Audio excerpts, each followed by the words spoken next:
Right decision at right point of time. సరైన నిర్ణయం సరైన సమయంలో ఏ వ్యక్తి తీసుకున్నా భూమి మీద టాప్లోకి వెళ్తాడు. ఒక చిన్న కథ ఇక్కడ.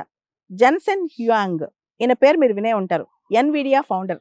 ఇప్పుడు $4 ట్రిలియన్ కంపెనీ ఎన్విడియా. అంటే ప్రపంచ ఆర్థిక వ్యవస్థలు చూసుకుంటే 6వ పెద్ద ఆర్థిక వ్యవస్థ అని కూడా చెప్పొచ్చు. అంత పెద్ద కంపెనీ. ఇంత పెద్ద కంపెనీ మైక్రోసాఫ్ట్ కాదు, యాపిల్ కాదు. ఒక తైవానీ బాయ్, చాలా హంబుల్ బ్యాక్గ్రౌండ్, ఇంట్లో తినటానికి కూడా ఫుడ్ లేదు. ఆ అబ్బాయి అమెరికాకు వచ్చి ఒక సామ్రాజ్యాన్ని సృష్టించాడు.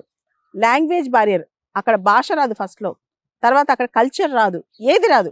కానీ ఇప్పుడు ఎన్విడియా, ఎందుకు తెలుసా? చిప్ మేకింగ్, ఏదైతే జీపీయూస్ గ్రాఫిక్స్ ప్రాసెసింగ్ యూనిట్స్ ఉన్నాయో అవి ప్రపంచానికి అవసరం అని ముందే గ్రహించాడు.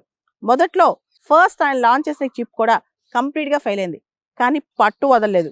ఇప్పుడు ప్రపంచానికి ఆయన అవసరం తెలిసింది. ప్రతి దేశం ఎన్విడియా చిప్స్ కొనుక్కోవాలని ట్రై చేస్తూ ఉంటుంది అనమాట.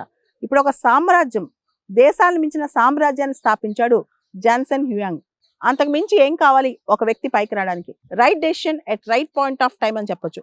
భవిష్యత్తుకి ఏం అవసరం, ఆ విజన్ మనకు తెలిసే కనుక అద్భుతాలు చేయొచ్చు.